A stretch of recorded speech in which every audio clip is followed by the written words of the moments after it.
자, 안녕하셨어요.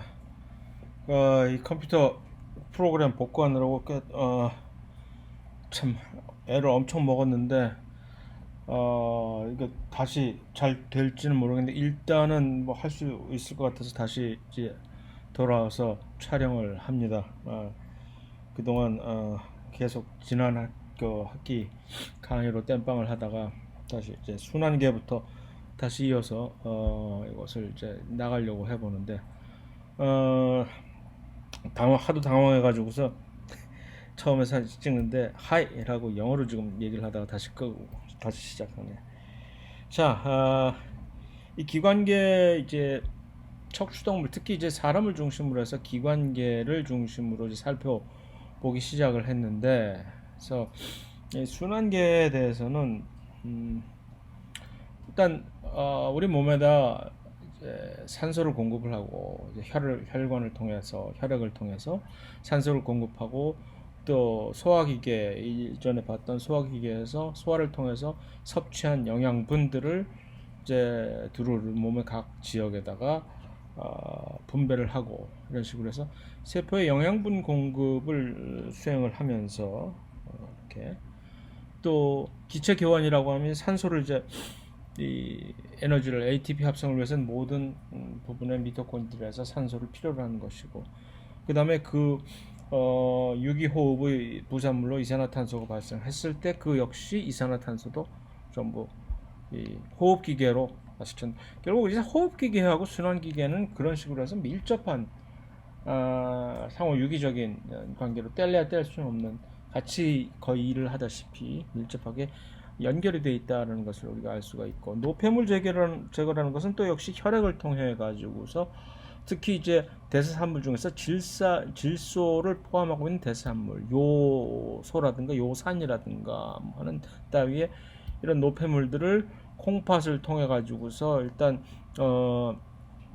걸러내면서 이제 방광을 통해서 이제 소변을 형식으로 배출을 하는, 그것을 얘기를 하는 것입니다. 그래서 이 순환기계가 특히 다세포 생물, 적축동물을 위한 모든 다세포 생물에서 크게 훨씬 더 발달을 하게 된 이유는, 더 이상 이제 훨씬 세포들이 복잡하고 비대해져서 더 이상 그러한 기체 교환, 특히 기체 교환 같은 것들을 이전 시간에 봤지만, 이 확산에 의해서 이 교환은 하는 방식으로 해서는 될 일이 아니기 때문에 이렇게 발달을 한 것이고, 그래서 순환계라고 하는 것은 결국 세 부분으로 크게 봐서 세 부분, 심장, 혈액, 혈관, 이렇게 이 세 부분으로 구성이 되어 있다고 볼 수 있고, 그런데 이제 이 진화를 해가는, 동물의 진화를 해가는 과정에서 처음에는 예를 들어서 이 절지동물 같은 곤충을 위시한 여러 절지동물과 특히 일부 또 연체동물 같은 경우에는 개방혈관계를 가지고 있습니다. 그래서 개방혈관계라는 것은 이제 심장에서 혈액을 쭉쭉쭉 뽑아서 뽑아내는데, 혈관의 끝 부분은 이제 막혀 있지 않고 이게 다시 순환돼서 심장으로 혈액이 되돌아오는 것이 아니라 끝이 열려 있어서, 그래서 조직 세포로 혈액들이 침투를, 나중에 혈관 끝에 열려 있는 구멍을 통해서 그렇게 가는 것이죠. 그래서 그것을 얘기하는 것이죠. 관상심장에서 뿜어내면은 혈액들이 조직으로 이렇게 빠져 스며 나가게 되는 그런 구조로 되어 있는 것이 개방혈관계입니다. 어, 그러니까 그 혈액을 통해서 여러 가지 기체 교환이라든가 영양분을 공급받게 되는 직접 세포들은 이 피에 적셔져 있다고 볼 수 있게 되는 것이죠. 그러면 그 혈액들은 다시 심장으로 돌아와야 될 텐데, 어떻게? 각자 도생해서 각자 살아 돌아오는 방식이죠. 그래서 심장 벽의 구멍을 통해서 다시 이제 심장으로 돌아가게 되는 것입니다. 그런데 이제 이것이 훨씬 더 조금 더 효과적으로 효율적으로 진화된 형태에서는 이제 척추동물과 그 다음에 지렁이 오징어 등의 그런 동물들은 이제 혈액 안에서만 이제 순환을 하게끔 되어 있는 것이죠. 그래서 이 폐쇄혈관들은 동맥과 이제 정맥으로, 심장에서 나가는 혈액을 이제 동맥이라고 규정을 하는 것이고, 이제 심장으로 돌아오는 혈액은 정맥으로 규정을 하면서 이제 그 사이를 연결시켜주는 모세혈관으로 이제 일반적으로 구성이 되어 있습니다. 그래서 이 물고기 같은 경우도 보면은 이런 식으로 정맥, 동맥 그 사이에 기체 교환을 해주는 이런 아가미를 가지고 있으면서 이 폐 대신 아가미를 가지고 있는 것이죠. 기체 교환을 할 때 우리가 전 강의에서 봤듯이. 그래서 처음에는 이제 진화를 하던 당시에서 심장이 이제 판막으로 구성해서 이게 구분이 되는데 그냥 두 개 방으로 된 심장, 이렇게 주로 대표적으로 어류 같은 경우에 이렇게 구성이 되어 있는데, 그렇게 되면은 어떻게 되냐면 이렇게 혈액이 순환을 할 때 심장에서 모세혈관으로 아가미 모세혈관으로 딱 보내져서 그것이 거기서 기체 교환을 이루어서 그 다음에 체모세혈관으로 심장으로 통해서 따라 들어오게 되는 이러한 방식으로, 결국 여기서 두 개, 이것을 이제 구조적으로 이제 살펴보게 되면은 이 심장에서 두 개의 방으로 심실, 심방으로 이렇게 나눠져 있는 겁니다. 그래서 심장을 통해 가지고서 혈액이 뽑아지면은 이쪽에서 여기서 이 아가미 모세혈관에서 기체 교환이 산소를 많이 가득 담고 있는 그런 혈액으로 이제 교환이 되는 것이죠. 산소들이 이리로 스며들어 가지고서 돌아와서 여기서 체모세혈관에서 이것이 또 다시 이렇게 순환을 한 다음에 소진을 한 산소가 훨씬 줄어들고 이산화탄소가 훨씬 풍부해진 그런 이 노폐물의 혈액이라고 할까, 더러운 피라고 얘기하기는 좀 그렇고, 뭐 이산화탄소가 많다고 해서 더러워진 건 아니니까. 그래서 그러한 혈액으로 변해서 이쪽으로 다시 와서 다시 심장에 뿜어내고 하는 식의 순환을 하게끔 되어 있습니다. 그러나 이제 육지로 올라와서 육상 척추 동물들은 이것을 조금 더 약간 복잡하게 진화를 시켜서 폐를 가지게 됐기 때문에, 폐라는 조직에서 훨씬 풍부한 산소를 가진 그런 혈액으로 변환을 시킬 수가 있기 때문에, 그러면 심장에서 폐로 뽑아내는 그 다음에 그 폐에서 기체 교환을 이룬 다음에 풍부한 산소를 담고 다시 심장으로 돌아오는 프레시한 혈액이라고 얘기를 할까요?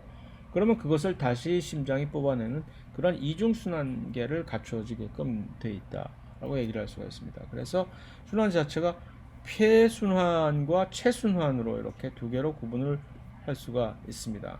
그래서 pulmonary 폐순환, systemic 체순환, 몸 전체를 돌고 있는 그런 혈액순환이 되는 것이죠.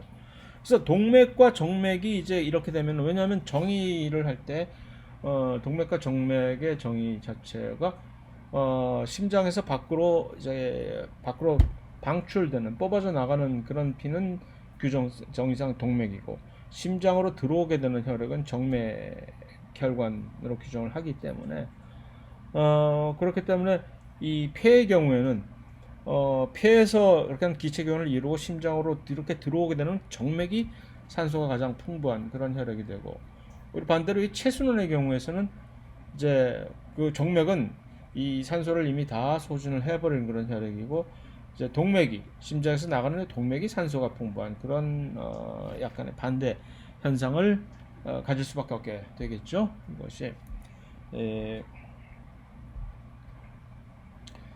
이런 식으로 이것을 이제 폐순환, 허파 피부순환이라고도 얘기를 하고, 무슨 체순환이라고 하는, 처음에는 이런 식으로 두 개의 심방과 하나의 심실로 이렇게 나눠져 있는 그런 불완전한 구분을 가지고 있다가 이렇게 양서를 거북이 뱀 도마뱀처럼 심방을 아트리아라고 하고 심실은 요 밑에 있는, 심장의 밑에 있는 쪽을 심실이라고 하는데, 하나의 중앙에 있는 하나의 큰 구분된 방을 심실이라고 하고, 위쪽에 있는 두 개의 심방만이 이제 구분이 되어 있는 그런 식으로 되어 있습니다. 그렇게 되면 근데 문제가 무엇이냐면은, 그러니까 심방이 나눠져 있기 때문에 이제 폐로 이제 뽑아내는 그런 혈액과 폐에서 이제 심장으로 들어오는 혈액을 이제 구분을 할 수는 있겠으나, 그러나 이제 허파로부터 심실로 이제 들어오게 되는 이 혈액이 섞이게 되기 때문에 그래서 아주 효과적인 그러한 효율적인 혈액 순환을 이루기에는 약간 조금 2% 좀 부족한 그런 순환계를 이제 장착을 하게 돼 있다고 얘기를 할 수가 있겠죠. 그래서 그런데 이제 이것을 이제 조금 더 고등 척추 동물들은 이제 진화를 시켜가지고서 이제 이 심방 이 심실로, 그래서 오른쪽 심장, 이 그림에서 우리가 볼 때 그냥 관례상 그림의 왼쪽으로 보이는 것을 이제 오른쪽 심장을 나타내게 되고, 왜냐하면 이 우리가 가지고 있는 쪽을 이제 기준으로 그렇게 그림을 보여주기 때문에 그렇습니다. 그래서 우리가 볼 때 보통 그림의 왼편에 있는 것이 오른쪽 심장 부위이고 오른편에 있는 것이 왼쪽 심장 부위입니다. 그래서 오른쪽 심장은 허파로 혈액을 보내고 왼쪽 심장에서 이제 그것을 받아서 몸으로 혈액을 보내는 그런 역할을 하게 되는데, 이렇게 그래서 이쪽을 우심방이라고 하고 이쪽 부위가 그림에 볼 때는 이쪽이 왼쪽이지만 이쪽을 이제 좌심방이라고 하고, 이거 심실이 이렇게 좌심실, 우심실로 이렇게 구분이 되어 있는 것입니다. 그래서 우심방 쪽에서 혈액이 이제 허파로 가는 것이고, 근데 그 심방을 이제 뽑아낼 때, 이것이 이제 심실을 거쳐서 허파를 가게 되는 것이고, 그 다음에 허파로부터 심실로 이것이 이제 들어와서 심방에서 이제 각 몸으로 뽑아져 나가게 되는 그러한 구조로 되어 있는 것이죠. 그래서 혈압 자체가 그러면은 이렇게 딱딱 각 방으로 칸막이 형식으로 구분이 되어 있기 때문에 혈압 자체를 높게 마치 밸브로 모든 것을 딱 잠가 놓은 듯한 그러한 구조이기 때문에 혈압을 높게 유지를 해 가지고서, 그렇게 되면 무엇이 좋으냐면은 혈액을 운반을 할 때 훨씬 더 효율적으로 각 부위에 운반을 할 수가 있기 때문에 특히 이것이 육상에서 살고 있는 그런 특히 정원동물들, 파충류 등의 이제 변온동물들이 아니라 정원동물들은 이제 혈액을 통해 가지고서 일정한 체온을 유지를 해야 되는 그런 동물들이기 때문에 특히 그런 정원동물들에게 이러한 이심방 이심실을 가지게 되는 것은 중요한 사안이다라고 얘기를 할 수가 있습니다. 그래서 여담이지만 공룡은 파충류이지만 파충류들은 전부 변온동물로서, 그런데 이 공룡의 일부 학자들은 계속 주장을 하기에 공룡이 그러한 큰 몸집을 변온동물, 왜냐하면 변온동물의 경우에는 외부의 기온이 변하는 대로 체온이 따라서 이렇게 물 흐르는 대로 시류에 적응하듯이 그렇게 따라가기 때문에, 그래서 기온이 조금만 낮아져도 이 변온동물들은 이제 몸이 이렇게 원활하게 대사 적응을 활발하게 할 수가 없습니다. 그렇기 때문에 큰 몸집을 특히 유지하기가 그렇게 이제 쉽지가 않은데, 그래서 공룡은 파충류임에도 불구하고 정원 동물이었을 것이다라고 주장하는 학자들이 있습니다. 어쨌든 그래서 그만큼 이제 체온을 일정하게 유지를 하게 되는 정원 동물들에게는 이 이심방 이심실 구조를 통해서 혈압을 높게 유지를 해서 혈액 순환을 원활하게 해주는 것이 매우 중요하다는 얘기이고, 특히 그래서 이제 심방의 기능들은 주로 혈액을 심실로 내보내게 되기 때문에 그다지 그 큰 물리적인 힘을 그래도 크게 발휘할 이제 이유는 없으나, 이제 심실의 경우에는 이 허파라든가 또는 다른 신체 부위로 직접 이제 수축을 해서 이렇게 펌프를 를 해야 되는 직접적인 그런 장소이기 때문에 심실의 벽은 심방의 벽보다 훨씬 두껍게 이렇게 튼튼하게 훨씬 더 방벽을 가지고 있어야만 되는 구조이다라고 하는 것입니다. 그래서 그러한 혈액 순환을 과정으로 이렇게 요약을 한 것입니다. 여러분들이 가지고 있는 그 강의 요약에. 그래서 이런 식으로 이제 각각의 요 칸막이 구실을 해주고 있는 이러한 것을 이제 방실판이라고 하는데, 이것이 액체가 꼭 차게 되면은 그 애갑으로서 방실판이 그제서 이렇게 딱 열리게 돼서 이제 심방에 있던 혈액이 심실로 흐르고, 그 다음에 심방이 수축을 그때 하게 되고, 그러면 심실의 애갑이 급격하게 증가를 해서, 그러면 심실이 이제 또 수축을 하게 돼서 이런 식으로 혈액이 밖으로 흘러가게 되고 하는 식의 그런 뭐 상식적인 그러한 액체 이동과 그 순환을 이제 조정을 해주는 그런 구조로 되어 있겠죠. 그런데 일전에 봤던 이러한 박동, 그러니까 이 심장이라고 하는 엄청나게 많은 수의 여러 가지 다양한 근육들이 모여서 하나의 기관을 만든 이 심장 기관에서, 그러면 심장이 이제 수축을 하는데 그것을 우리는 심장 박동이라고 이제 감지를 하게 되는데, 심장이 특이한 점은 심장 수축, 근육, 골격근 같은 경우 또는 평활근 같은 경우도 마찬가지이지만 이제 수축을 하는데 어떤 신경세포들이 전부 연결이 되어 있어야 되는 것이죠.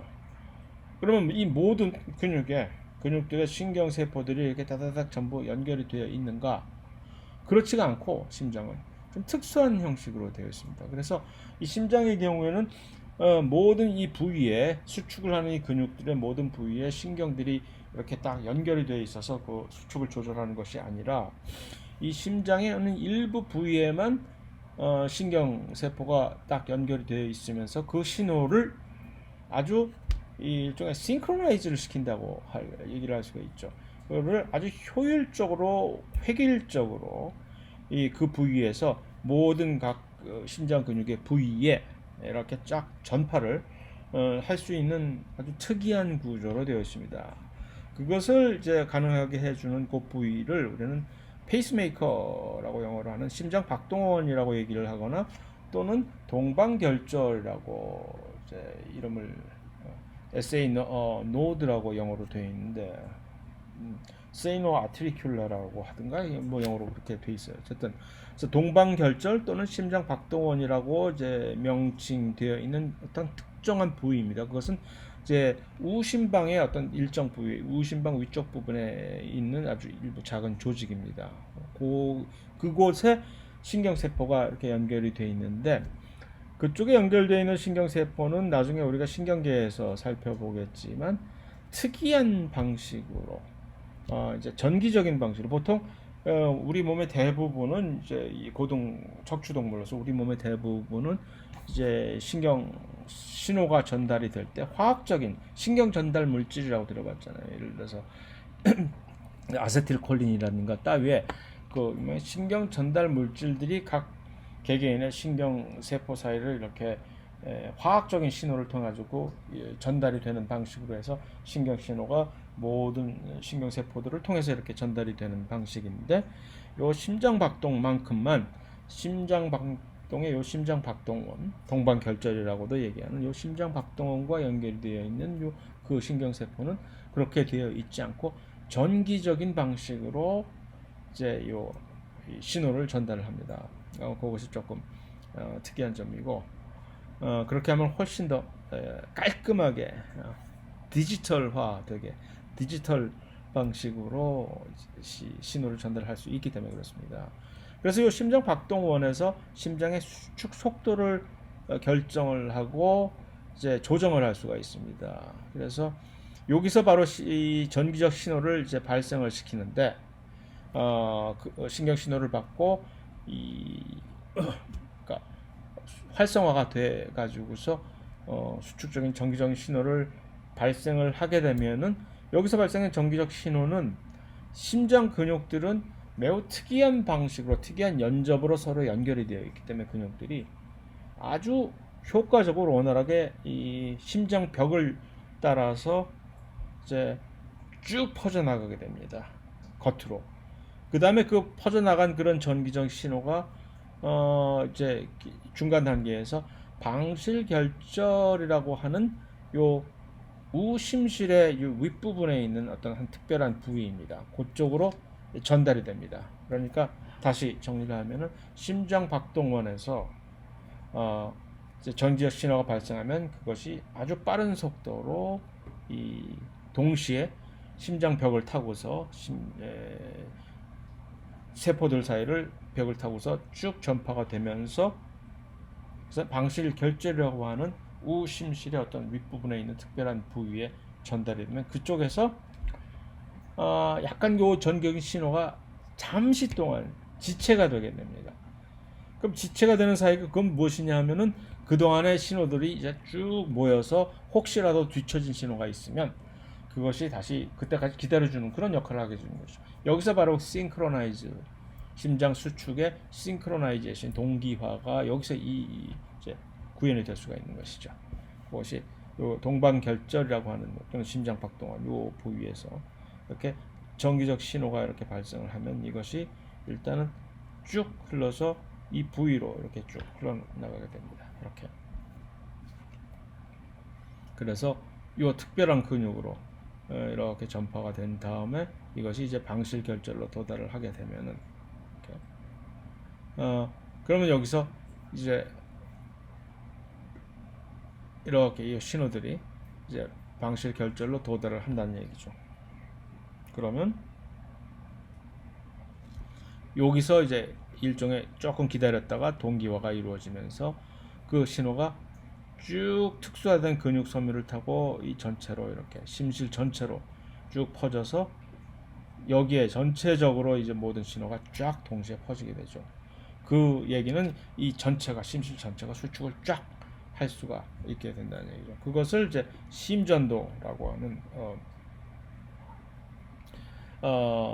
심전도 electric cardiograph라고 하는 요 심전도로 이제 보게 되면은 처음에 이 심장 박동원에서 정기적인 신호가 발생했을 때 요 정기적 신호가 옮겨가는 요 신호가 이렇게 옮겨지게 되는 요 순서가 지금 표시가 되어 있습니다. 그래서 동시에 아주 큰 수축 신호가 이렇게 일어날 때는 심실을 통해 쫙 퍼졌을 때 우리가 그것을 감지를 할 수 있게 되는 것이죠. 그래서 그런 식으로 해서 이제 특별한 심장의 특별한 부위에서 이제 심장 수축을 동시에 이렇게 조절할 수 있는 그런 기능을 수행을 해줘서 심장에서 혈액이 이렇게 쭉 순환을 하게 되면 혈관을 통해 가지고 혈액들이 이렇게 쭉 이동을 하게 되는데 혈관이라는 것은 어떤 식으로 이제 구성이 되어 있는가 살펴볼 것 같으면 이것은 이제 내피세포라고 이름이 되어 있는데 이것은 상피세포와 똑같은 동일한 것입니다. 그러니까 우리 피부 같은 그 다음에 이 장기들의 이 표면을 구성하고 있는 그러한 상피세포 에피텔리얼 셀이라고 얘기를 하잖아요. 상피세포를 에피. 그런데 그것이 그렇게 바깥에 있지 않고 안쪽에 그와 같은 종류의 세포들이 있다고 해서 이것을 조금 더 특별하게 엔도라고 안쪽이라는 뜻이잖아요. 엔도텔리얼 셀이라고 이름을 지어주는데 엄밀한 의미에서 사실은 상피세포하고 동일한 조직입니다. 그래서 그런데 이제 혈관벽을 그런 세 구성하는 그런 세포를 특별하게 내피세포라고 얘기를 하는데 그러한 것으로 이제 하나의 관을 쭉 만들어낸 것입니다. 그래서 그다음에 이 혈액도 이제 혈관도 가만히 이렇게 움직이지 못하는 그런 관 구심만 수동적으로 하는 것이 아니라 혈관 자체가 이렇게 수축을 해가지고서 혈류를 조절을 하기도 하고 또는 혈관이 어떤 경우에는 이렇게 넓어지기도 하고 나중에 우리가 면역계에서 보게 되겠지만 그다음에 이제 좁아지기도 하고 이제 수축으로 그래서 그러한 근육 이제 얘는 수축을 조절하는 근육이 있겠죠. 그 근육은 역시 무엇이냐? 그러니까 우리가 의식적으로 그것을 수행하지 않아도 그것을 수축을 수행하게 되는 그런 평활근들이 수축을 하게 되는 것이죠. 왜 골격근과 평활근이라고 하는 그 근육들은 수축이 이런 식으로 서로 다르냐라고 묻는다면, 그러니까 골격근들은 수축이 우리가 이미 의식적으로 알고 있는 상태에서 전부 수축을 하는 것이고, 평활근이라고 하는 그런 근육들은 우리가 전혀 의식하지 못하는, 우리가 심장은 물론 평활근이 아니지만 위가 수축을 한다든가 또는 장이 수축을 한다든가 관략근이 수축을 한다든가 뭐 하는 그런 경우 우리가 의식적으로 하지 못하잖아요. 하지만 그럼에도 불구하고 어떤 특별한 다른 종류의 신경들이 그것을 이제 수축을 조절하는 이유는 그 신경들이 서로 다른 종류들의 신경들이 골격근과 평활근에 각자 이렇게 연결이 되어 있기 때문에 그렇다라는 얘기입니다. 그것은 이제 신경계로 우리가 진입을 했을 때 이제 이 강의가 조금 더 이제 명확하게 그것을 구분할 수 있는 기회가 올 것입니다만, 그래서 이 평활근의 수축으로 인해서 이 혈관들은 수축되어서 혈류가 조절이 되고, 그랬을 때 우리가 상식적으로 이제 뭐 수긍을 할 수 있는 것은 동맥의 평활근은 정맥보다 훨씬 두껍겠죠. 훨씬 더 물리적으로 훨씬 더 강력한 힘을 제공을 해야 되는 것이기 때문에 물리적인 손상이 일어나기 훨씬 쉬운 부위이기 때문에 근육 자체도 훨씬 더 보강이 되어 있어야만 되기 때문에 그렇다고 느낄 수가 있겠죠. 그래서 그 단면을 우리가 딱 보게 되면은 혈관이 이렇게 딱 돼 있으면, 그것은 그렇기 때문에 여기서 상피라고 이 그림에서는 또 표현이 되어 있잖아요. 요 혈관 자체를 이루는 요 상피 세포 또는 내피 세포라고 하는 요 세포들은 이렇게 하나의 한 층의 조직으로, 사실은 세포들이 아주 만두피처럼, 우리가 만두피 만들 때 이 동글동글한 이 밀가루를 짜부시켜 갖고 돌돌 말아서 납작하게 만들어서 이렇게 돌돌 말잖아요. 하는 것처럼 두 개의 상피 세포가 하나의 관을 이루기 위해서 두 개의 상피 세포가 서로 이렇게 마주보고 이렇게 연접을 하게 되면 하나의 관이 생기듯이, 이렇게 그것이 계속적으로 기차들을 연결시키듯이 연결을 하는 식으로 해서 이 내피 세포들이 하나의 혈관을 이루는 것입니다. 근데 그 바깥쪽에는 이렇게 평활근들이 둘러싸 있어 가지고서 이것들을 이제 수축을 조절을 하겠지요. 그런데 여기서 보듯이 동맥은 평활근이 훨씬 두껍고 이 정맥보다, 그 다음에 그 수축을 담당하는 근육 평활근 바깥쪽에는 이 여러 가지 결합 조직들이 이렇게 콜라겐들이 풍부한 세포 바깥에 그런 결합 조직들이 이것들을 둘러싸고 있고, 그 다음에 그 바깥쪽에는 또 역시 이제 일종의 이 골격근들도 같이 연결이 되어 있습니다. 그래서 이것이 동맥과 정맥의 대차적인 구성이고, 그 동맥과 정맥을 연결시켜주는 아주 작은 실핏줄이라고 하는 그런 모세혈관들은 그러한 평활근 결합 조직들과 들에 의해서 둘러싸여 있는 것이 아니라 그냥 혈관을 이루는 이 내피세포들만으로 이렇게 연결이 되어 있는 아주 거미줄처럼 잔가지로 서로들 간에 이런 식으로 가지처럼 연결이 되어 있습니다. 그래서 좀 전에 얼핏 언급을 했는데 골격근 역시 이 주변부에 같이 연결이 되어 있다라는 얘기는 어떤 의미를 가지느냐 하면은, 그래서 골격근 역시 어떤 경우에는 이 골격근의 수축에 의해서 혈류 조절이 도움을 받기도 합니다. 특히 우리가 심장에서 아랫부분에 중력을 관점으로 볼 때 심장에서 아랫부분에 있는 예를 들어서 종아리 근육이라든가 할 때 그때 그런 골격근들은 훨씬 이 정맥이 중력을 거슬러서 정맥이 이제 심장으로 돌아오려면은 위로 이렇게 올라가는 그 힘을 이제 얻기가 쉽지 않을 텐데, 그때 골격근들이 수축이 되면서 그것을 스퀴즈 한다고 영어로 짜버리는 거죠. 혈액을 골격근들이 수축하는 그 여파로 혈액 자체가 이렇게 쭉쭉 이제 조여지는 거죠. 그래서 그 힘으로 올라갈 수 있게 되는데, 그때 이제 정맥에서, 특히 정맥에서 이것이 중요하게 되겠죠. 그런데 이제 정맥에서 각각의 정맥을 중간중간 사이에 이렇게 밸브 구실을 해주는 이 판막은 어떤 구실을 해주냐 하면은, 이럴 때 예를 들어서 하나의 큰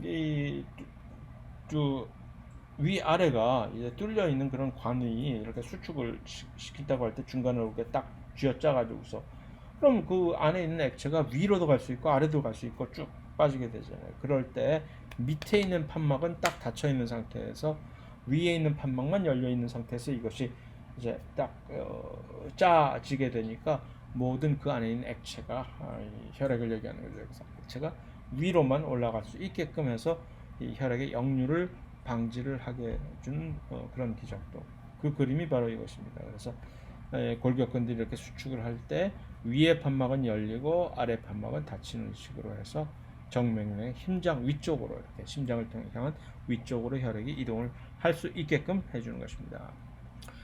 자, 동맥과 정맥이 그렇게 돼 있는데 그 중간을 이어주는 이제 모세혈관에서 사실은 거기가 바로 장마당입니다, 사실. 그래서 실제적으로 이제 기체 교환이 일어나고 또는 영양분들의 그런 교환도 여기서 실제로 일어나는 영양분과 노폐물의 교환도 여기서 일어나게 되는 것이죠. 그래서 이 모세혈관은 아주 이 반경이 좁은 작은 가는관으로 되어 있어서 실제로는 모세혈관을 보면은 적혈구 하나 세포가 겨우 간신히 통과할 수 있는 크기 이기 때문에 이 주변부의 이 조직들과 훨씬 그만큼 그래서 표면적이 증가돼서 그런 교환을 훨씬 더 효율적으로 이룰 수 있게끔 해주겠죠.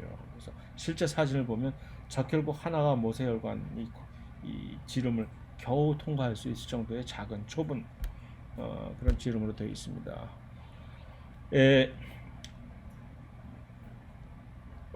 죄송. 아침 일찍부터 너무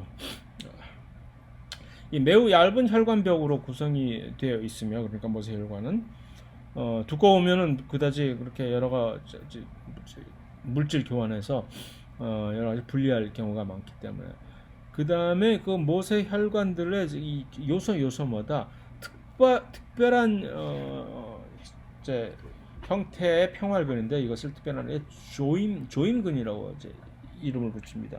그것들이 있어가지고서 마치 이거 역시도 밸브 구실을 해주는 거예요. 이걸 열었다 닫았다 해주면서 그래서 항상 이제 모든 모세혈관이 있을 때 그쪽으로 모든 혈액이 전부 다 흘러가는 것이 아니라 그러면 급격스럽게 혈류가 떨어지게 되니까 항상 일부만이 5에서 10% 뭐 그보다 더 있을 수도 있겠죠 사실은. 그래서 그 혈액만이 모세혈관을 일단 일정 기준 순간에 흐르도록 이렇게 조절을 해놓습니다. 무슨 얘기냐면은 이 모세혈관의 조임근이 이렇게 밸브가 요소에 이렇게 열려 있는 경우에는 그러면 혈류들이 이렇게 쭉 전부를 통과해서 이렇게 흐르게 되는데 이 조임근들을 여기서 딱 닫게 되면은 각각의 모세혈관으로 혈류가 흘러가지 않고 하나의 주관으로만 이렇게 혈류가 흐르게 돼서 이것을 조절을 한다는 얘기죠.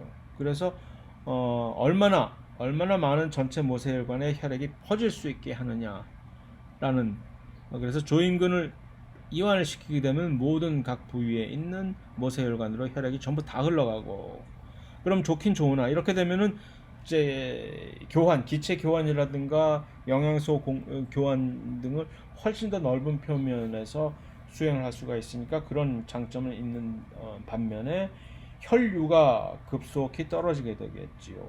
그렇죠? 반면에 이 경우에는 혈류가 훨씬 신속하게 빨리 움직여서 동맥에서 정맥으로 훨씬 원활하게 전달이 될 수는 있겠으나 이 모든 부분을 제대로 활용하지 못하는 그러한 방식으로 해서 이 산소와 영양분을 충분히 공급받지 못하게 될 수도 있는 언제나 그 사이에 그 중간에 어떤 특정한 어떤 상태를 항상 이렇게 유지를 하려고 하겠죠 몸에서는.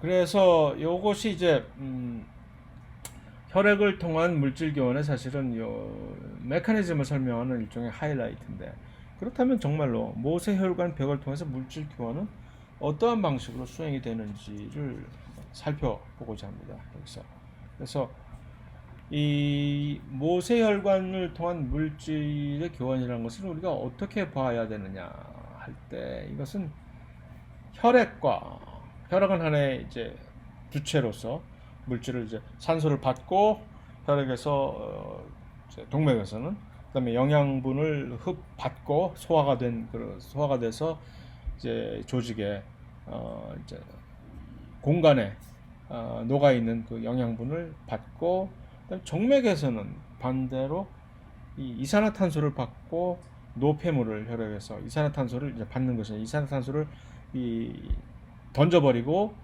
그다음에 노폐물을 또 던져버리고 하는 이 동시에 동맥과 정맥에서 이 물질 교환이 이렇게 반대 방향의 물질 교환이 일어나야만 되는데 직접적으로 혈액이 상대하는 그 이제 기획체는 무엇이냐 하면은 조직과 혈관 사이에 존재하는 거는 작은 공간, 틈새 공간에 물이 언제나 차 있습니다.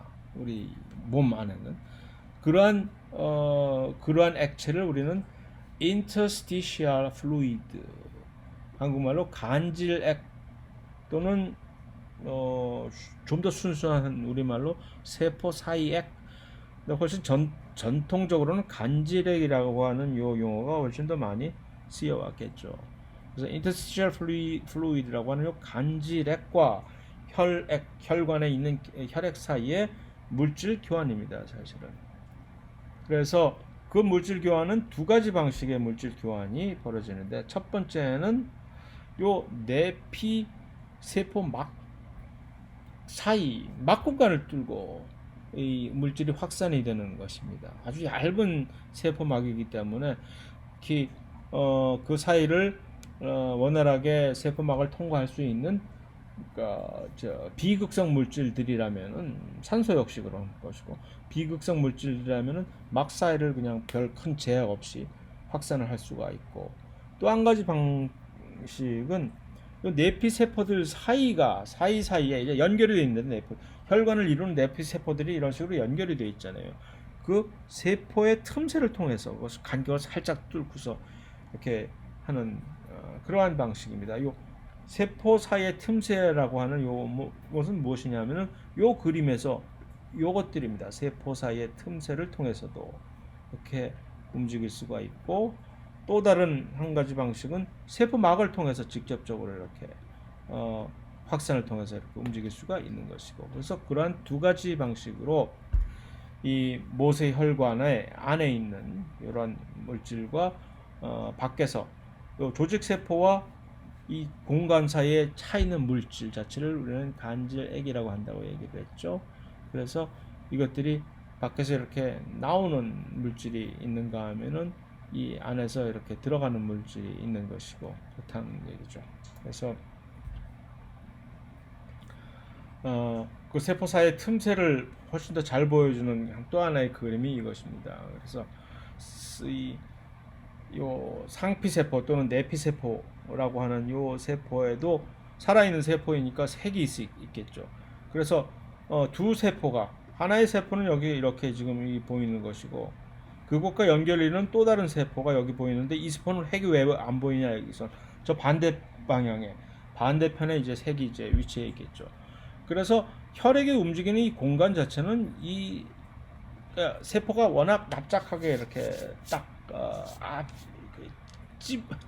찌그러져 있다, 짜부돼 있다라고 밖에 표현을 좀 더 좋은 우아한 표현이 있을 텐데, 이것을 납작하게 만들어서, 그러니까 팬케이크라든가 만두피를 만들듯이 그 세포들이 이렇게 지금 있는 것인데, 그래서 그 세포들의 세포질은 여기에 있는 것이고, 그 다음에 그들과 그 두 세포가 이렇게 겹쳐졌을 때 그 공간이 이 안에 이렇게 빨간색으로 이제 만들어져 있는 그 공간을 사이에 두고 혈액이 흐르고 있는 것인데, 그러면 그 두 세포가 이런 식으로 이렇게 연결이 되어 있으니까 아무리 강력한 접착제로 붙였다 하더라도 우리가 보면은 이렇게 작은 틈새가 있게 마련합니다. 이러한 틈새, 그 틈새를 얘기하는 것입니다.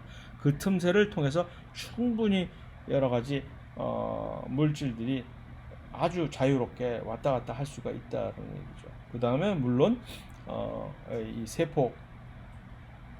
세포막을 사이에로도 이렇게 물질들이 확산할 수도 있겠고.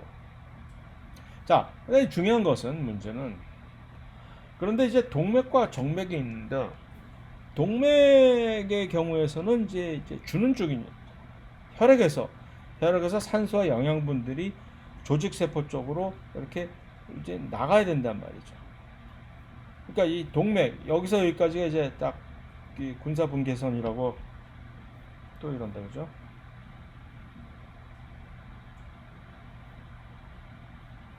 군사 분계선이라고 딱 생각을 한다면은 천천히 해야 이것이 군사 분계선. 군사분계선. 여기를 중간 지점으로 해서 이렇게 칩시다. 이게 완전 중간은 아니니까 아예 이게 잘못했다. 이쯤 해야지, 이쯤. 여기 이쯤에서 군사분계선을 그읍시다. 그래서 여기가 이쪽이 동맥이에요. 여기가 동맥, 이쪽이 정맥 이렇게 돼 있다고요. 그랬을 때 동맥 쪽에서는, 이 동맥 쪽에서는 물질들이 혈액 안에서 바깥으로 지금 빠져나가는 거 아닙니까? 물질이 이렇게 바깥으로 빠져나가야 돼요. 그래서 그 산소라든가 영양분들이, 산소와 영양분들이 이렇게 이 간질액 속으로 이렇게 있어야 그 다음에 이 그런 산소와 영양분들이 조직세포 쪽으로 이렇게 확산이 돼서 들어갈 수가 있겠죠. 근데 반면에 정맥 쪽에서는 그 노폐물들이 안으로 이산화탄소와 또 다른 뭐 질소 노폐물 따위 그런 것들이 이 안으로 들어와야 된단 말이죠. 그런데 지금 제가 이렇게 중간을 이렇게 임의로 분계선이라고 얘기하면서 이렇게 긋긴 했지만 혈관 자체가 이런 식으로 어떤 칸막이가 동맥, 여기서부터는 동맥이고 요 군사분계선을 지나가면 정맥입니다라고는 어떤 특별한 선이 있는 것도 아니고 이 모세혈관 사이에서 얘기를 하는 겁니다. 모세혈관 안에서 중간을 반을 경계를 나눠가지고 이런 식으로 돼 있는 것도 아니고 어떻게 알고 이들이 어느 특정한 지점에서 여기까지는 물질이 혈액 안에서 바깥으로 이렇게 나가고 조금만 지나가니까 한 발짝만 나가니까 물질들이 더 이상 그러지 않고 반대 방향으로 이제는 물질들이 세포 조직에서 간질액에서 혈액 안으로 이렇게 흘러 들어오게 될까? 이게 어떠한 메커니즘에 의해서 이것이 구현이 되는 것일까? 라는 것을 이 그림이 이것을 설명을 해주고 있는 것입니다. 이 그림을 잘 들여다보면은 언제나 그림을 설명을 하라고 할 때는 그러한 이제 이 과제가 주어지게 되면은 그림에 일단 먼저 전체를 살펴보는데요. 그림에 특히 이 레이블이라고 하는 이 레이블들을 잘 읽어가면서 이 그림을 어떤 식으로 설명을 해야 될지를 나름대로 구상을 하는 것이 가장 첫 번째 수행할 단계라고 생각을 합니다. 그래서 이것도 잘 읽어보면 여기에 조직세포가 있고 그럼 이 안이 지금 간질액이겠죠. 여기가 간질액, 여기가 혈액. 그런데 이 안에서 무엇이 지금 이 그림에서 무엇이 다른가? 일단 혈압이라고 하는 것은 이제 방향이 화살표가 방향으로 되어 있다는 혈압이라고 하는 것은 심장을 통해 가지고서 압력이 전해져 가지고서 그 혈압이라고 하는 것은 이렇게 외부로 힘이 가해지는 그런 방향의 힘이겠죠. 근데 그 혈압이라고 하는 것을 봤을 때 화살표 자체의 크기로 가늠해 보았을 때 우리가 아까 이 군사분계선을 사이에 두고 혈압이 동맥 쪽에서 동맥 사이드에서는 훨씬 크고 정맥 사이드에서는 훨씬 작아졌죠. 이것이 왜 그럴까? 혈압이라고 하는 것은 지금 심장에서 이 제공해준 그런 물리적인 프레셔, 압력인데 거리에 반비례 할 거 아니에요. 우리가 지난 시간에 봤듯이 제가 직접 여기서 하진 않았지만 이전 강의에서 설파를 했듯이 그렇기 때문에 조그만 거리가 멀어져도 이것은 훨씬 그 혈압은 급격하게 이제 감소를 하게 되는 것이죠. 그런데 그와는 대조적으로 삼투압이라고 하는 요 압력은 언제나 이 간질액에서 혈관 쪽으로 이렇게 향하는 그러한 압력인데 왜 이것은 왜 그럴까요? 왜 삼투압이라고 하는 압력은 왜 바깥쪽에서 혈액 쪽으로 안쪽으로 혈관 안쪽으로 항상 이렇게 들어오려고 하는 방향으로 가지고 있을까요? 삼투압은 어떤 용질의 농도에 의해서 결정이 되잖아요. 혈액 안에 있는 녹아있는 여러 가지 이 전해질과 혈액 밖에 있는 간질액 속에 녹아있는 그런 전해질과 어느 쪽이 훨씬 농도가 높을까요? 이 피는 물보다 진하다는 말이 거기서 나오는 얘기죠. 그래서 피가 훨씬 진할 거 아닙니까? 짜잖아요, 훨씬. 그러니까 이 간질액이라고 하는 액체는 언제나 이 안쪽으로 삼투압에 의해서 이 용질의 농도가 높은 쪽으로 이 액체가 이동을 해야 될 테니까 그래서 삼투압은 항상 이쪽 방향으로 더더군다나 이 혈액 안에 녹아 있는 어떤 특별한 이 용질의 전체적인 농도가 이렇게 요 사이를 두고 그렇게 큰 차이가 없는 관계로 이 삼투압은 항상 정맥 쪽과 동맥 쪽을 비교를 했을 때 둘 다 거의 일정한 그러한 크기의 삼투압이 항상 간질액 쪽에서 혈관 쪽으로 이렇게 이제 가려고 하고 있겠죠. 그러면 여기서 변한 것은 무엇입니까? 요 간발의 차이를 두고 변한 것은 급격하게 변한 것은 혈압, 거리에 반비례하는 요 혈압이 훨씬 줄어들게 되는 것이죠. 그렇다면 여기서 압력 차라는 얘기는 무슨 얘기냐면은 자, 삼투압은 항상 바깥쪽에서 간질액 쪽에서 이렇게 이 혈관 안으로 들어오려고 하는 그 힘에 편승해서 어떤 물질이 너 가는 길에 이걸 내 것 좀 실어줘 해서 그 힘에 편승해서 어떤 물질들이 있었다면 삼투압을 통해서 이 안으로 같이 묻어 들어올 수가 있었겠죠.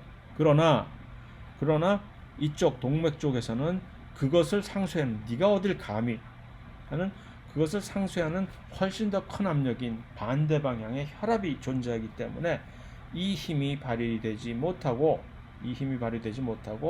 실제적으로 이 안쪽에서 있는 물질들이 바깥쪽으로 혈압에 의해서 나가게 되는 그러한 일이 발생을 하겠죠. 혈압이 삼투압을 이겨내니까.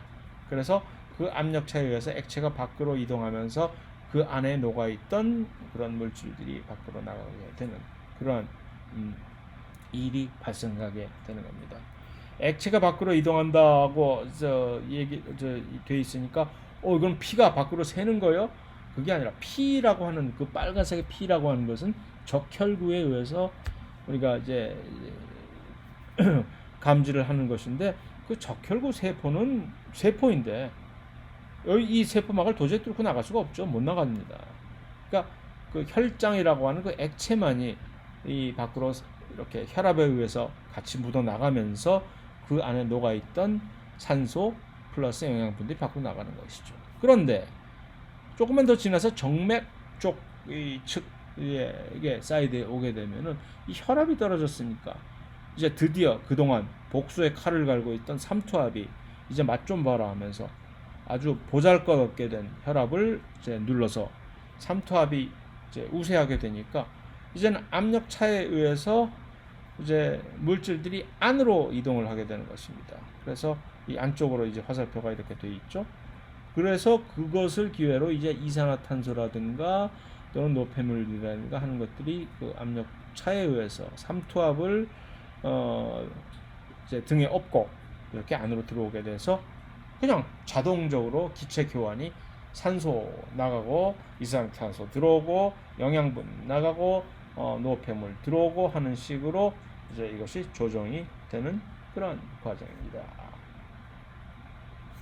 그래서 그것을 글로 표현할 때는 이런 식으로 구차하게 장황하게 얘기를 하게 되는데 그림으로 깔끔하게 설명을 할 수가 있는 것이죠.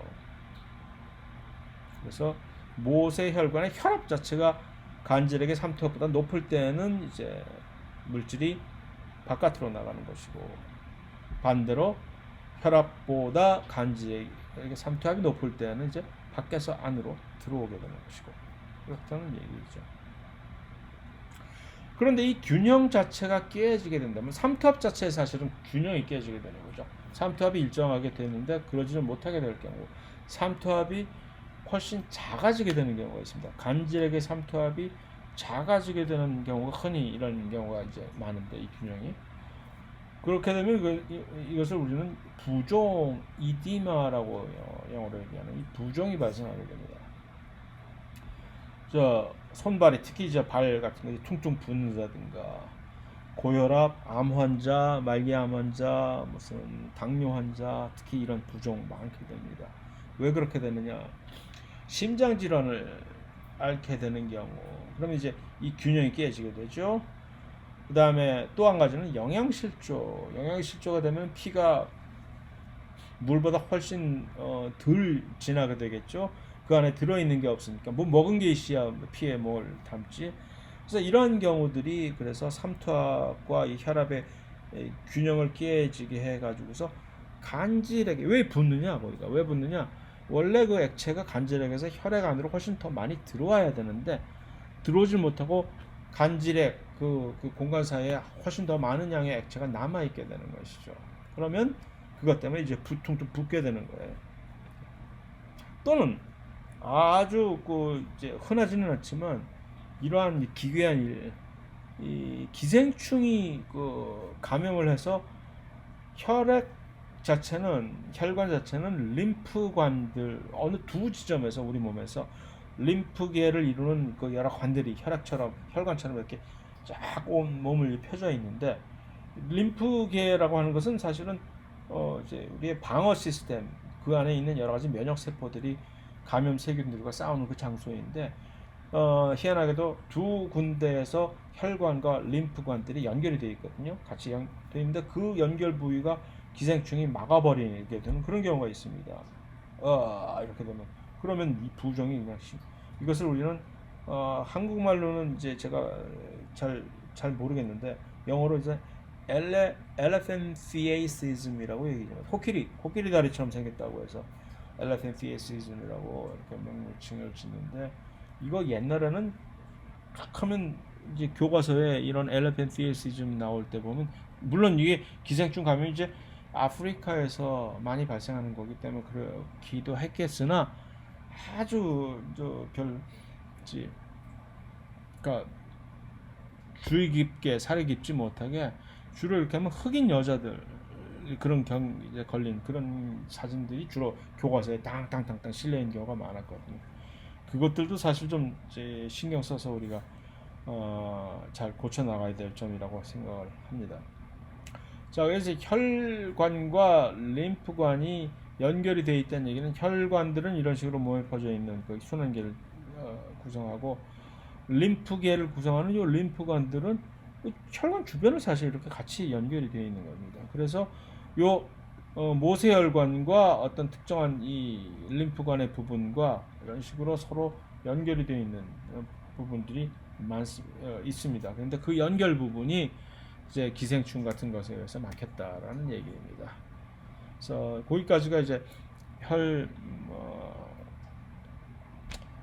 혈액이 이제 기체 교환 모세혈관을 통해서 어떤 식으로 교환을 하고 거기에 그 과정에 이 삼투압과 혈압이 어떤 식으로 상호작용을 하는지에 대해서 정리를 한 것입니다. 그래서 혈액의 성분은 이제 다음 세션에서 계속해서 열면서 계속 하도록 하겠습니다.